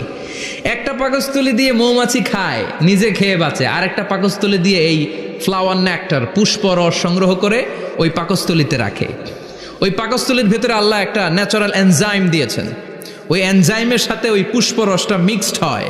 তারপরে আরেকটা টিউব আছে, ওই টিউব দিয়ে মৌমাছি যে সে বাসার মধ্যে মৌমাছি যে সেখানে সাপ্লাই করে দিয়ে আসে, মধু ঢুকিয়ে দিয়ে আসে। চিল্লায় পড়েন সুবহানাল্লাহ। তার মানে বিষয়টা এমন না ফুলের রস নিয়ে মৌচাকের দিয়ে আসলো, ফুলের রস সে নেয়, তার স্পেশাল একটা স্টোমাকের মধ্যে ঢুকায়, সেখানে এনজাইম দিয়ে পাচক রস দিয়ে আল্লাহ এটাকে সমৃদ্ধ করে দেয়। তারপর আলাদা একটা নল দিয়ে, টিউব দিয়ে মৌচাকের ভেতরে ঢুকিয়ে দেয়। কোন সুবহানাল্লাহ। কি অসাধারণ পদ্ধতিতে আল্লাহ মধু বানালেন। আর কি সুন্দর মধু হাতের মধ্যে লয়া জিব্বা দিয়া চাটে আর গান গায়, মধু হই হই বিষা বাইলা। আছে না নাই? আল্লাহ শুকরিয়া নাই? মধু খায় আর গান গায়, মধু হই হই বিষা বাইলা, অনহারণে ভালোবাসার দাম নদিলা। আছে না নাই? ডাকাই। তাই মধু খেয়ে শুকরিয়া করতে হবে কার? বসো, চিৎকার করে বলেন শুকরিয়া করতে হবে কার? আল্লাহ বললেন ইয়াখরুজু মিন বুতুনিহা, এটা মধু সরাসরি চলে আসে না, ওর পেট থেকে বের হয়। মুখতালিফুন আলওয়ানুহু, বিভিন্ন রঙের মধু আছে না নাই? ব্ল্যাক কালারের মধু হয়, হোয়াইট হানি হয়, অর্গানিক হানি হয়, ক্রিমড হানি হয়। কত ধরনের মধু যে আল্লাহ পৃথিবীতে রেখেছে তার ইয়ত্তা নাই। এরপর আল্লাহ বললেন ফিহি শিফাউন লিন্নাস, মধুর ভেতরে শিফা দিয়েছে কে? আল্লাহ। এজন্য বিশ্বনবীর খাদ্য তালিকার মধ্যে মধু আছে না নাই? বিশ্বনবী সুগন্ধযুক্তওয়ালা মধু খেতেন, দুর্গন্ধযুক্তওয়ালা কোনো মধু মুখে নিতেন না। সুবহানাল্লাহ। বিশ্বনবীর জামানায় মাগাফির নামে একটা মধু ছিল, দুর্গন্ধযুক্ত। এটা কখনো বিশ্বনবী মুখে নিতে চাইতেন না। সুগন্ধযুক্ত মধু সবসময় বিশ্বনবী খেতেন। বিশ্বনবীর স্ত্রীরা এই সুগন্ধিযুক্ত মধু বোতলের মধ্যে প্রিজার্ভ করে রাখতেন বিশ্বনবীকে দেওয়ার জন্য। বিশ্বনবী প্রাণ ভরে এগুলো পান করতেন, সুবহানাল্লাহ। বিশ্বনবী যে সমস্ত খাদ্যগুলো পছন্দ করতেন হাদিসে এসেছে, বিশ্বনবী রুটি খেতেন, খেজুর খেতেন, খেজুর, খেজুর চিনেন, বালাহ, তামার, দুধ খেতেন, এই মধু খেতেন, জব খেতেন, বার্লি খেতেন, লাউ খেতেন, রুম্মান, ডালিম ফল, আনার ফল, আনার চিনেন, আনার, এই আনার খেতে পছন্দ করতেন বিশ্বনবী। মাশরুম খেতেন, মাশরুম, মাশরুম চিনেন, ব্যাঙের ছাতার মতো। রেস্টুরেন্টে ইদানিং মাশরুমের স্যুপ পাওয়া যায়, এটা খাবেন। যাদের চোখের জ্যোতিতে সমস্যা, দৃষ্টিতে সমস্যা, খাবেন। হাদিসে এসেছে আল কামআতু মিনাল মান ওয়া মাউহা শিফাউন লিল আইন। মাশরুম হলো মান্না সালোয়ার মতো খাবার। মাশরুমের স্যুপ যারা খাবে, চোখের জ্যোতি যাদের কম, তাদের চোখের জ্যোতি বাড়িয়ে দিবে কে? বুখারীর বর্ণনা, কানা রাসূলুল্লাহ ইউহিব্বুল হালাওয়া ওয়াল আসাল। বিশ্বনবী মিষ্টান্ন খেতে বড্ড পছন্দ করতেন, আবার বিশ্বনবী বেশি বেশি মধু খেতে পছন্দ করতেন, সুবহানাল্লাহ। কোরআনে দুইটা জিনিসের ক্ষেত্রে আল্লাহ শিফা যোগ করেছেন, যে দুইটা জিনিসের সাথে সম্পৃক্ত হলে শিফা। এক হচ্ছে কোরআন পড়লে শিফা, অনুনাজ্জিলু মিনাল কোরআনি মা হুয়া শিফা। আবার কোরআনে এই আয়াতের ক্ষেত্রে বলা হয়েছে শিফা ফিহি শিফাউন লিন্নাস। এজন্য সাইয়েদানা ইবনে মাসউদ এই উম্মাকে উদ্দেশ্য করে বলেছেন, আলাইকুম বিশিফাইন, তোমাদের উচিত দুইটা জিনিস থেকে শিফা নেয়া। এক হলো কোরআন, দুই হলো আসাল মানে মধু। কোন সুবহানাল্লাহ। কোরআন তেলাওয়াত করলে অসুস্থরে সুস্থ করে দেয় কে? সূরা ফাতিহা তেলাওয়াত করলে অসুস্থকে সুস্থ বানিয়ে দেয় কে? আবার মধু খেলে সুস্থ বানিয়ে দেয় কে? মধু খেয়ে প্রশংসা করবেন কার? নাকি মধু হই হই বিষাবাইলা বলবেন এগুলো কখনো? খাঁটি মধু খেতে হবে। খাঁটি মধু চিনার উপায় হচ্ছে, এটাতে পিঁপড়া জমে না, এটা ফ্রিজে রাখলে জমাট বাঁধে না, এটাতে দুর্গন্ধ হয় না। এক গ্লাস পানির মধ্যে এক ড্রপ মধু ছেলে দিলে এটা পানির সাথে না মিশে একেবারে নিচে চলে যায়। খাঁটি মধু খেতে হবে। তাহলে ফিহি শিফাউন লিন্নাস। কত কিছু দিয়ে আল্লাহ এটাকে সমৃদ্ধ করেছেন। এটার মধ্যে গ্লুকোজ আছে, এটার মধ্যে সুক্রোজ আছে, ফ্রুক্টোজ আছে, প্রোটিন আছে, মিনারেলস আছে, ক্যালসিয়াম আছে, ভিটামিন আছে। খাইলেই শরীর গরম হয়ে যায়, সুবহানাল্লাহ। এজন্য শীতকালে বেশি বেশি খাবেন, জাম্পার লাগবে না। শীতকালে মধু খেয়ে রাত্রেবেলায় বের হবেন, আর মাফলার পেঁচিয়ে বেরোয়া লাগবে না, সুবহানাল্লাহ পড়েন। তার মানে আল্লাহ বললেন ইয়াসিন ওয়াল কোরআনিল হাকিম, প্রজ্ঞাময়, বিজ্ঞানময় কোরআনের কসম। কোরআনের ভেতরে বিজ্ঞান আছে না নাই? বিজ্ঞানের কথা এই তো শুরু করলাম, আজকে সারা রাত বিজ্ঞানের কথা বলবো ইনশাআল্লাহ। থাকবেন কতক্ষণ? হ্যাঁ, স্লোগান দেন লিল্লাহি তাকবীর। এরপরে আল্লাহ বললেন, গোলাম ওয়া ইন্না লাকুম ফিল আনআমি লাইবরা, প্রাণীকুলের দিকে নজর করে তাকাও। প্রাণীকুলের মধ্যে আমি তোমাদের জন্য নিদর্শন রেখেছি। নুসকিকুম মিম্মা ফি বুতুনিহি, এই প্রাণীকুলের পেট থেকে একটা চমৎকার জিনিস আমি বের করে দেই, এটার নাম হচ্ছে দুধ। এটা কি? দেখেন, একই আয়াতের মধ্যে আল্লাহ মধুর কথাও বললেন, আবার দুধের কথাও বললেন। দুধটা কিভাবে হয়, উৎপন্ন হয়, মধু কেমনে হয়, ইঞ্চি ইঞ্চি কথা এই কোরআনের ভেতরে তুলে ধরলেন কে? আল্লাহ বললেন মিমবাইনি ফারসিউ ওয়াদামিল লাবানা, গোবর আর রক্তের মাঝখান দিয়ে আমি দুধ বের করি। সুবহানাল্লাহ পড়েন। আমরা যাই এই গাভীর ওলান টানা শুরু করি সকালবেলা বিসমিল্লাহ বলে, কিন্তু কেমনে যেটা আসে ওইদিকে নজর নাই, ডাকাত। বিসমিল্লাহ বলে শুরু করে না, দুধ খাই আলহামদুলিল্লাহ পড়েন, আছে না নাই? আল্লাহ বলেন মেকানিজমটা শোনো, কেমনে আমি খাওয়াই।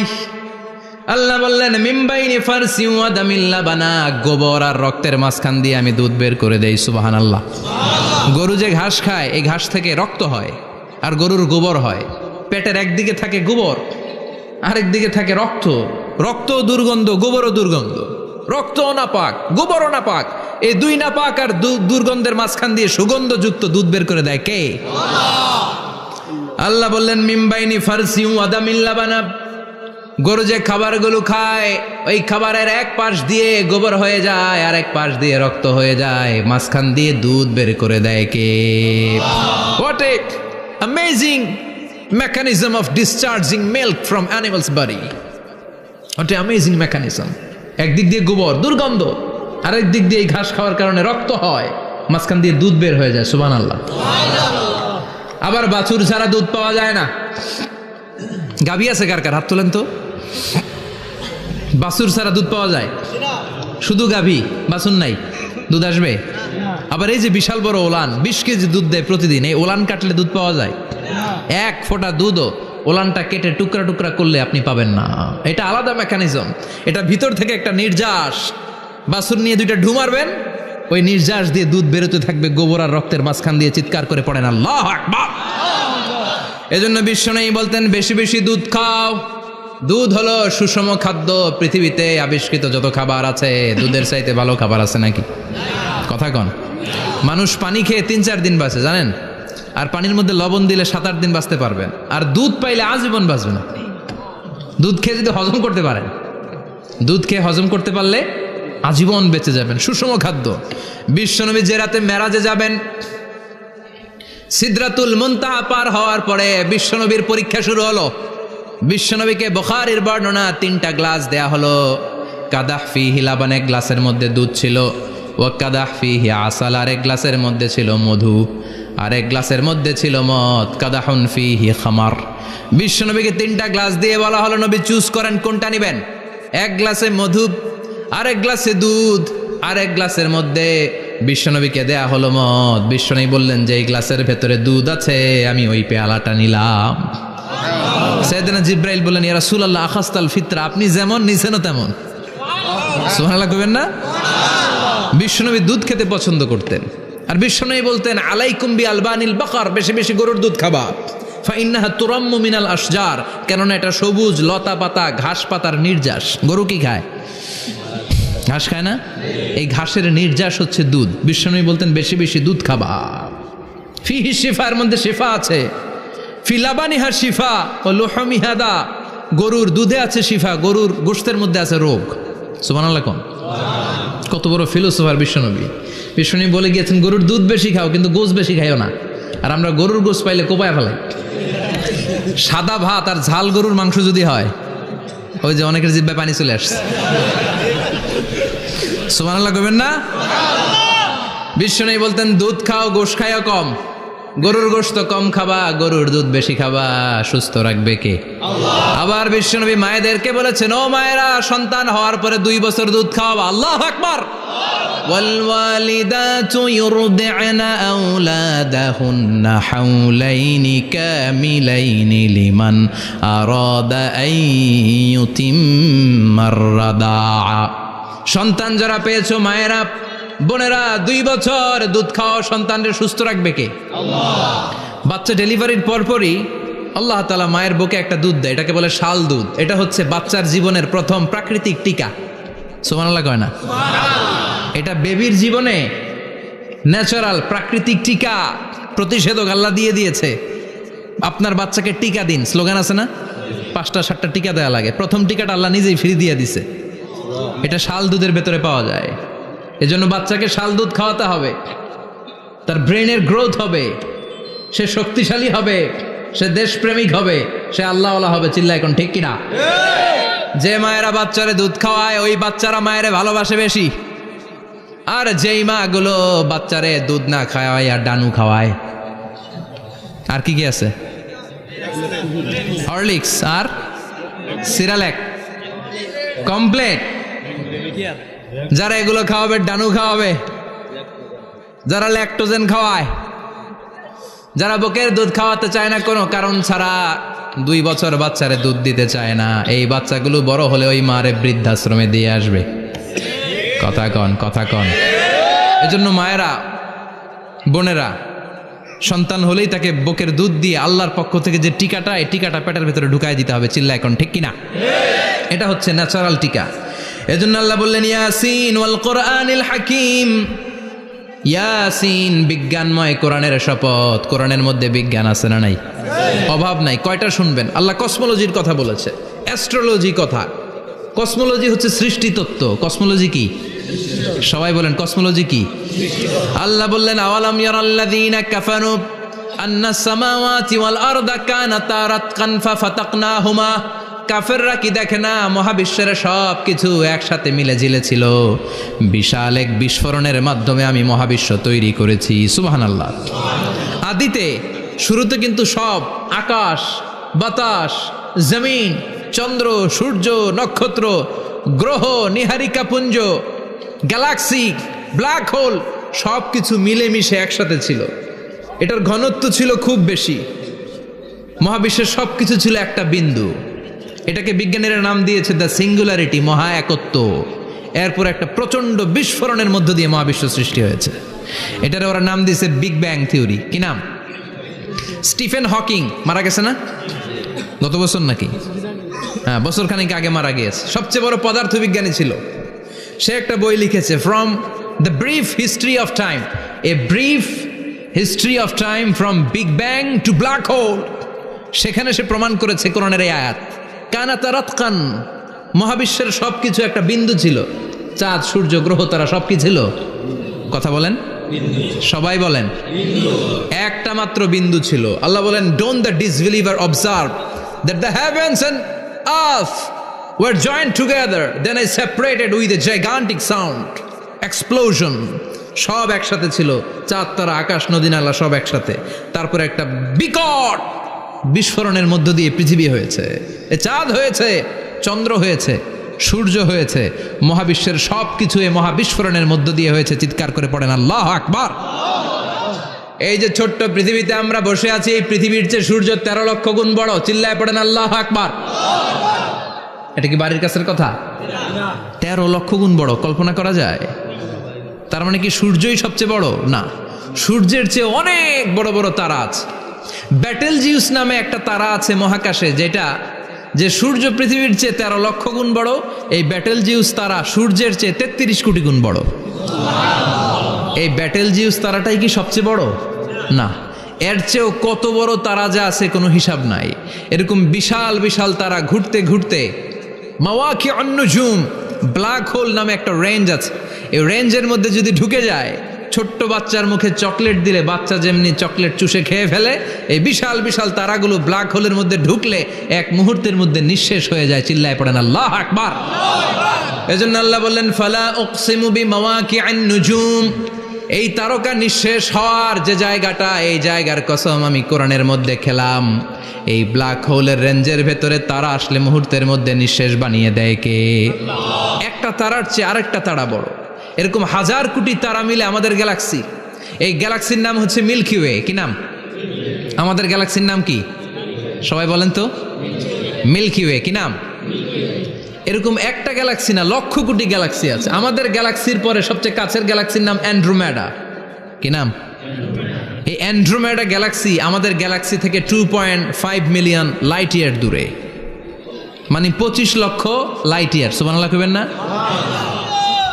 আলোর গতি হচ্ছে পৃথিবীতে সবচাইতে বেশি বর্তমান সময় পর্যন্ত, জানেন? সেকেন্ডে কত মাইল? 1,86,000 মাইল। 1 সেকেন্ডে আলো ছুটে 1,86,000 মাইল বেগে। এত বেগের কোনো প্লেন বা রকেট নিয়ে যদি আপনি আমাদের গ্যালাক্সি থেকে মিল্কি ওয়ে থেকে অ্যান্ড্রোমেডাতে যেতে চান, তাহলে আপনার 25 লক্ষ বছর লেগে যাবে। সুবহানাল্লাহ বাড়িতে যায় বললেন। এরপর আল্লাহ বললেন, ওয়াস-সামাআ বানাইনাহা বিআইদিন ওয়া ইন্না লামুসিউন, আকাশ আমি বানালাম, গ্যালাক্সি আমি বানালাম। বানানোর পর থেকে সবগুলোর আমি প্রশস্ত করতে শুরু করে দিলাম। সব ছিল ক্ষুদ্র, একটা বিন্দুর মধ্যে আমি বিস্ফোরণ করলাম একটা আওয়াজ দিয়ে। আওয়াজটা ছিল কুন। আওয়াজটা ছিল কি? জোরে কন, আবার কন। কুন ফায়া ইন্নামা আমরুহু ইযা আরাদা শাইআন আন ইয়াকুলা লাহু কুন ফায়াকুন। আল্লাহ যখন কিছু করতে চান শুধু বলেন কুন, শুধু বলেন বি। কুন মানে বি, ইট ওয়াজ, এটা হয়ে যায়। হাও বলতে দেরি। এই মহাবিস্ফোরণের নেপথ্যে যে শব্দটা ছিল সেটা ছিল কুন। সেটা ছিল কি? আল্লাহ কুন বলতে দেরি, মুহূর্তের মধ্যে বিগ ব্যাং, বিশাল এক্সপ্লোশন। তারপর থেকে মহাবিশ্ব ছড়াচ্ছে। আল্লাহ বলছেন এই কোরআনের ভেতরে বলে দিয়েছেন, ওয়া ইন্না লামুসিউন, আমি এই মহাবিশ্বকে, এই গোটা ইউনিভার্সকে আমি প্রতিনিয়ত সম্প্রসারিত করছি। প্রতিনিয়ত এটা বড় হচ্ছে, সম্প্রসারিত হচ্ছে। চিল্লায় বলেন আল্লাহু আকবার। আজ থেকে মাত্র 20 বছর আগে এটা তারা আবিষ্কার করেছে। এটা কোন সাল? 2020 বছর পেছনে গেলে কত? 1998, তাই না? এই 1998 সালে তারা আবিষ্কার করেছে সুপারনোভা কসমোলজি প্রজেক্ট।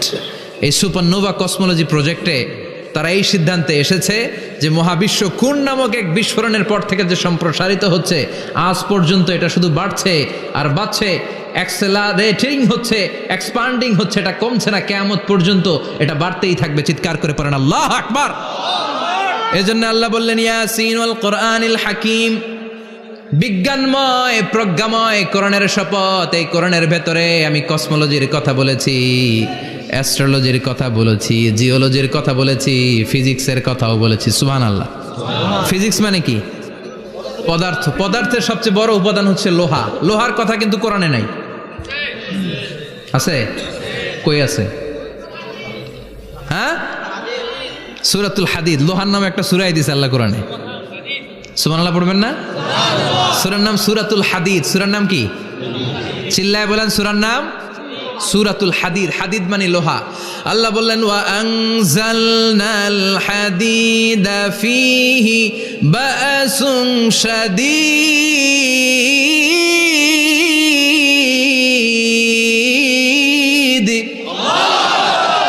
ওয়া আনজালনাল হাদিদ ফীহি বাসুন শাদীদ, আমি লোহা নাজিল করলাম আর লোহার ভেতরে আমি ভয়ঙ্কর শক্তি ঢুকাইয়া দিলাম। সুবহানাল্লাহ। ফিহি মানাফিউ লিন্নাস, লোহার ভেতরে মানুষের জন্য অনেক কল্যাণ আছে। সুবহানাল্লাহ। লোহা ছাড়া পৃথিবীতে কিছু হয়? আংটি বানাতে লোহার দরকার আছে না নাই? ঘড়ি বানাতে, গাড়ি বানাতে, বাড়ি বানাতে, মোবাইল বানাতে, হেলিকপ্টার, প্লেন, রকেট, মাইকের স্ট্যান্ড। সুবহানাল্লাহ কোন? এমন কোন জিনিস নাই যেটার মধ্যে লোহা লাগে না। এজন্য আল্লাহ বললেন এই লোহার নামে আমি একটা সূরা ডেডিকেট করলাম, ওয়া আনজালনাল হাদিদ ফিহি বাসুন শাদীদ, আমি লোহাকে নাজিল করেছি। আল্লাহ বলেছেন, খেয়াল করে শব্দটা শুনেন, ওয়া আনজালনাল হাদিদ, আমি লোহাকে উপর থেকে নাজিল করেছি। কি করেছি? কথা বলেন। তার মানে লোহা পৃথিবীতে ছিল না, নাজিল করছে কে? লোহা পৃথিবীতে ছিল? পৃথিবীতে ছিল? পৃথিবীতে থাকলে নাজিল করবেন কেন? এই যে কোরআনটা পৃথিবীতে আগে ছিল, নাজিল করছে কে? কোন ফেরেশতাকে দিয়ে? সাইয়েদনা জিবরাইল। কোন নবীর উপর? বিশ্বনবী মুহাম্মদুর রাসূলুল্লাহ। আল্লাহু আকবার। তার মানে ওহি পৃথিবীতে ছিল না, আল্লাহ উপর থেকে নাজিল করেছেন। নুজুল মানে উপর থেকে নিচের দিকে আসা। এই নুজুল শব্দ ব্যবহার করে আল্লাহ বললেন ওয়া আনজালনাল হাদিদ, লোহাকে আমি নাজিল করেছি। তার মানে লোহা পৃথিবীর উপাদান নয়, লোহা এসেছে উপর থেকে। কোন সুবহানাল্লাহ। বিজ্ঞানীরা, পদার্থবিদ যারা গবেষণা করে এটাই পেয়েছেন, লোহা আসলে পৃথিবীর না। লোহা পৃথিবীতে উৎপাদন করা হয় নাই। লোহার যে মলিকিউল, অণু আছে, লোহার একটা অণু তৈরি করার মতো ক্ষমতা পৃথিবীর নাই। ইভেন এই সৌরজগতের কোনো কিছু নাই। সূর্যের তাপেও লোহা তৈরি হতে পারে? লোহার ছোট্ট একটা অণু তৈরি করতে কমপক্ষে 1 কোটি ডিগ্রি সেলসিয়াস তাপের প্রয়োজন হয়। তার মানে এটা পৃথিবীর কোনো উপাদান নয়, এটা আনজালনাল হাদিদ। আল্লাহ বলেন মহাবিস্ফোরণের কারণে গলিত অন্য কোনো তারার ভেতর থেকে লোহার উপাদান আমি পৃথিবীর ভেতরে এনে ঢুকিয়ে দিয়েছি। তার মানে পদার্থের কথা কোরআনে আছে না নাই? সুবহানাল্লাহ কইবেন না? এরপরে বায়োলজির কথা আছে না নাই?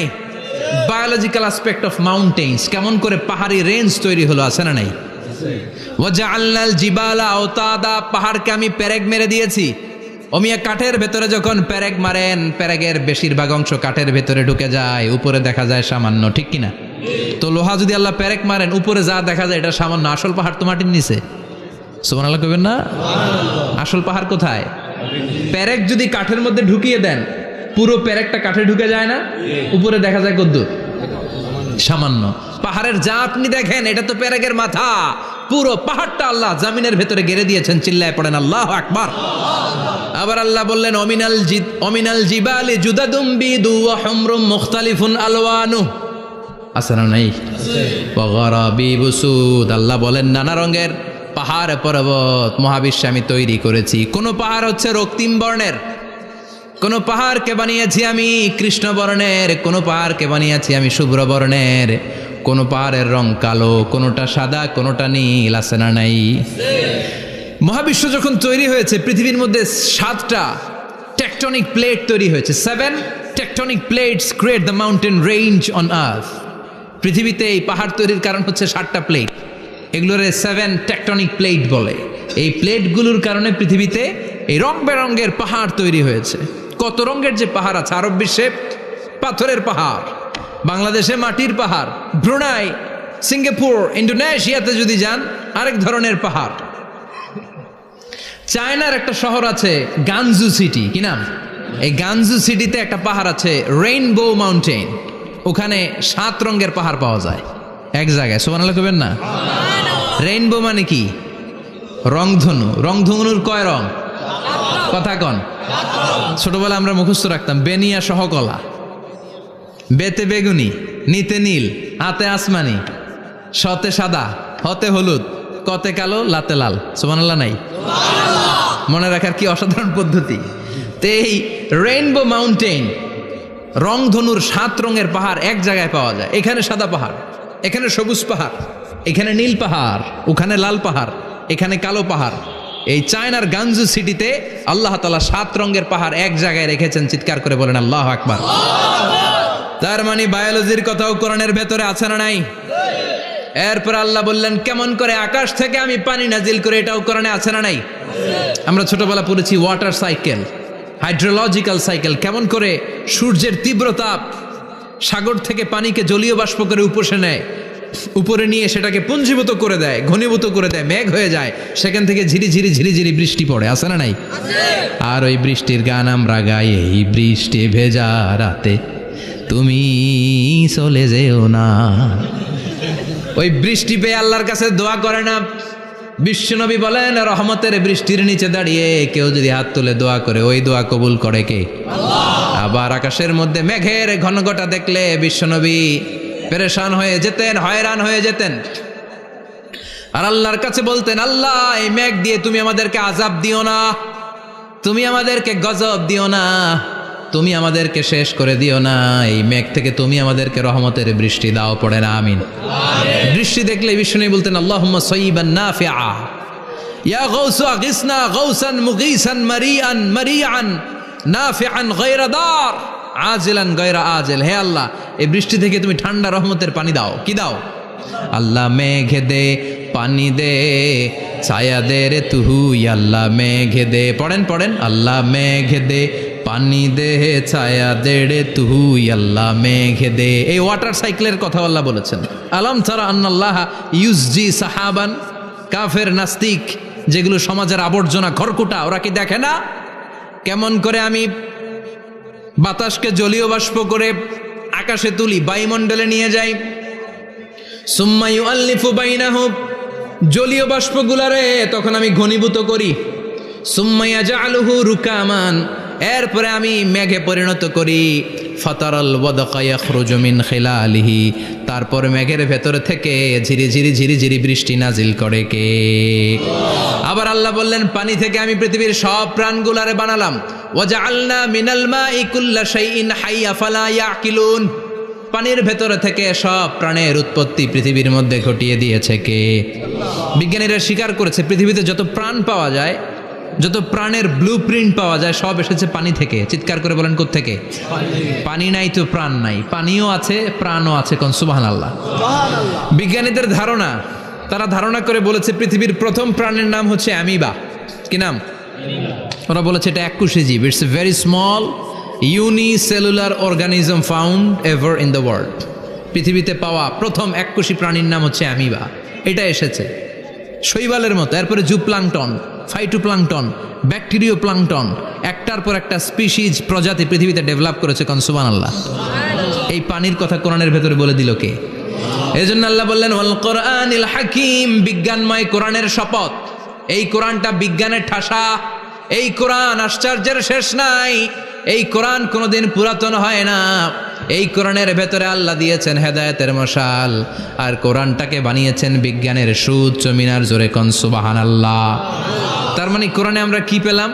দুধের কথা পেলাম, মধুর কথা পেলাম, কিভাবে ডায়েট করবেন সেটা আমরা পেলাম, আমরা কসমোলজি পেলাম, অ্যাস্ট্রোলজি পেলাম, বায়োলজি পেলাম, ফিজিক্স পেলাম, ওয়াটার সাইকেল পেলাম।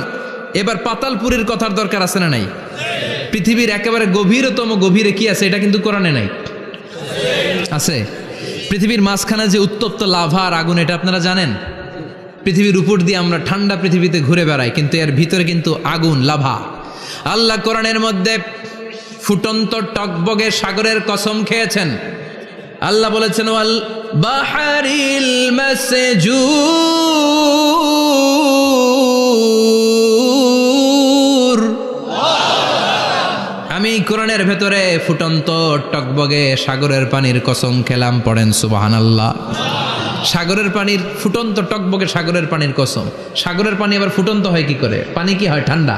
পানি কি? কথা বলেন। আল্লাহ পৃথিবীর ভেতরকার কথা চিন্তা করে বলেছেন ওয়াল বাহরিল মাসজুর।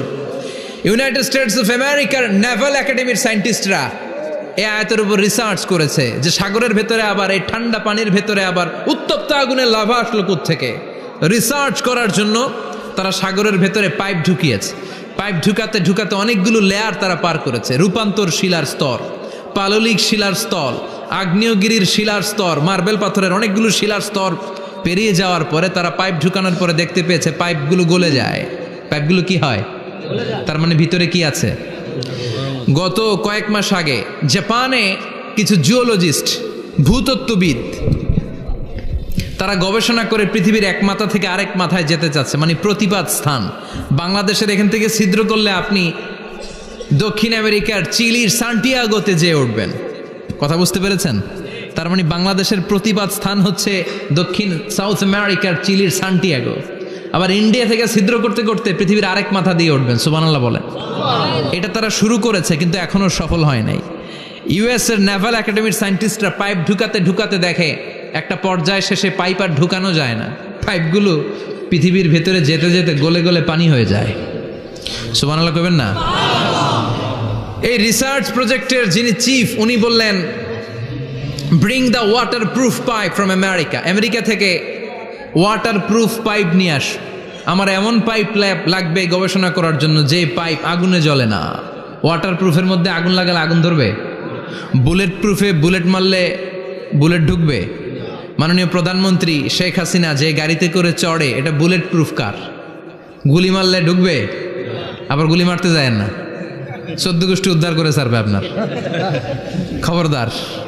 তো আমেরিকা থেকে ফায়ার প্রুফের পাইপ নিয়ে আসা হলো। নেভাল একাডেমির চিফ সায়েন্টিস্ট পাইপ ঢুকাতে আরম্ভ করলেন। ঢুকাতে ঢুকাতে পৃথিবীতে কিন্তু অনেকগুলো স্তর আছে। এই যে বালু মাটি, সব কিন্তু বালু মাটি নয়। আপনি খুঁড়তে খুঁড়তে পেয়ে যাবেন পাললিক শিলা, এরপরে রূপান্তরিত শিলা, এরপরে মার্বেল পাথরের শিলা, এরপরে শুরু হবে গরম আগ্নেয়গিরির শিলা।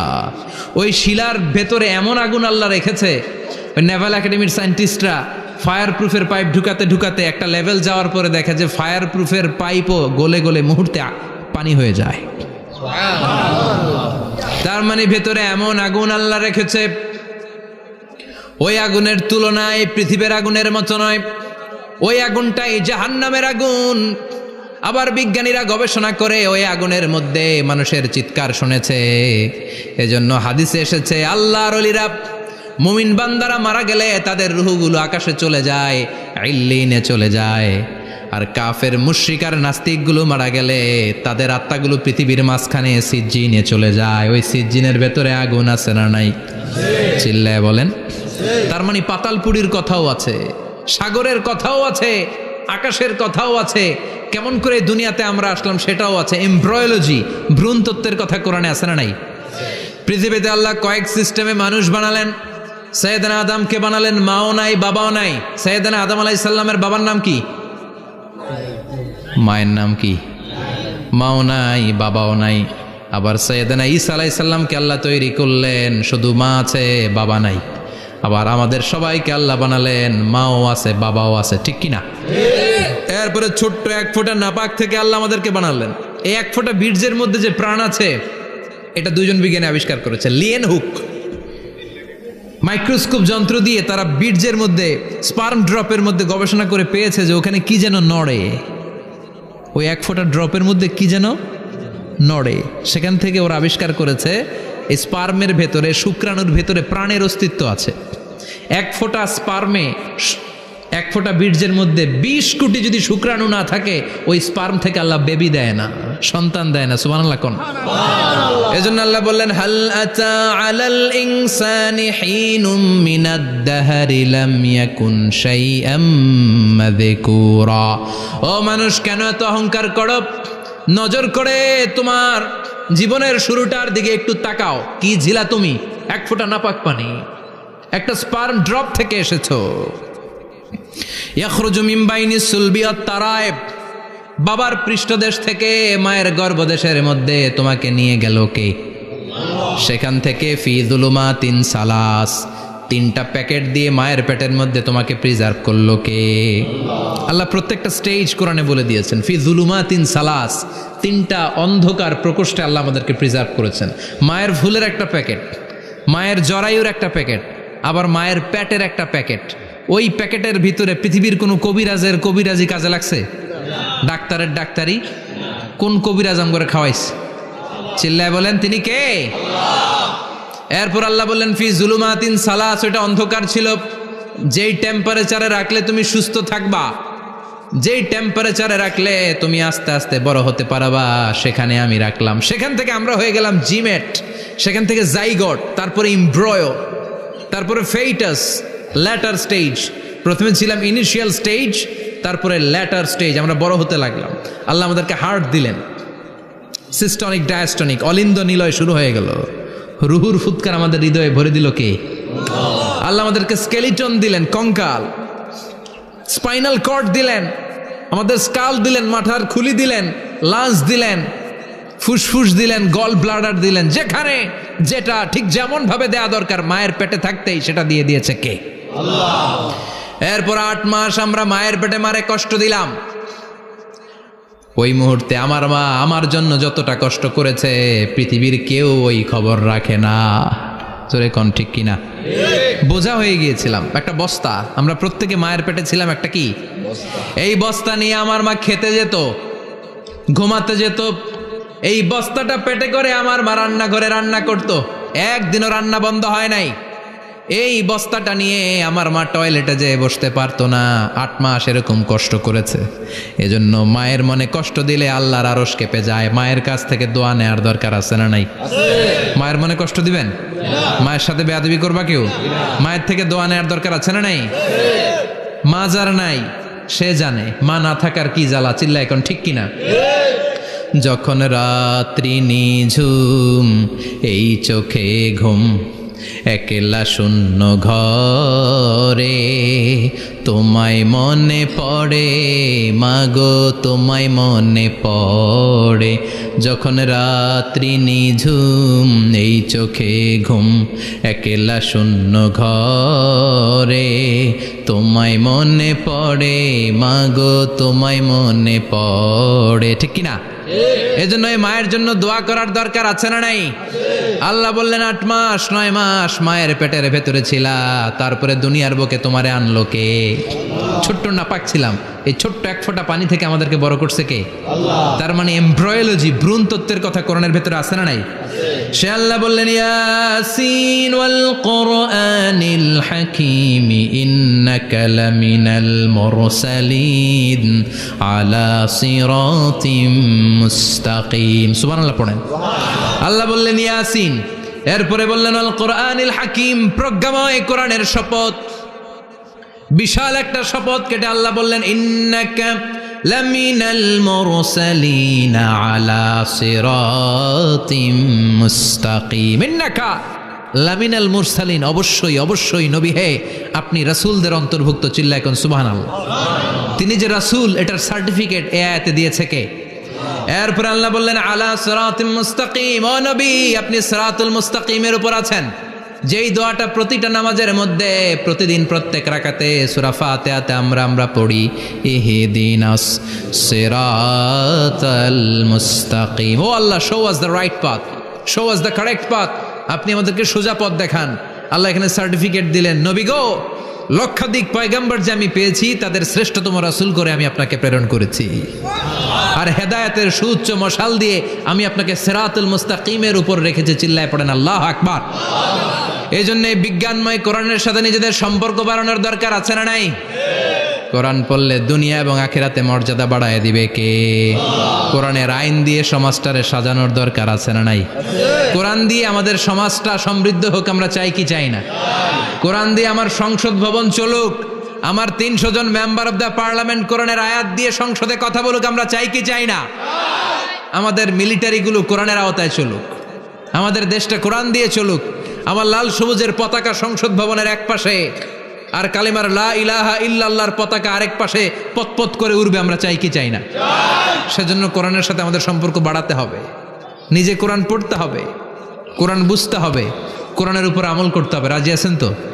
এটাই হচ্ছে সূরাতু ইয়াসিনের শিক্ষা। আল্লাহ আমাদের সবাইকে কথাগুলো বুঝার ও আমল করার তৌফিক দান করুক। আমরা পড়ি আমিন। আরো জোরে পড়েন আমিন। যতগুলো কথা বললাম কোরআন থেকে আলোকিত করার জন্য আল্লাহ তাআলা যে মেসেজগুলো আমাদেরকে কোরআনের ভেতরে দিয়েছে, এই মেসেজ থেকে আমরা যেন নিজেদেরকে, সমাজকে আলোকিত করতে পারি। আল্লাহ তুমি তৌফিক দাও। আরো জোরে পড়েন আমিন। সুবহানাকাল্লাহুম্মা বিহামদিকা আশহাদু আল্লা ইলাহা ইল্লা আনতা আস্তাগফিরুকা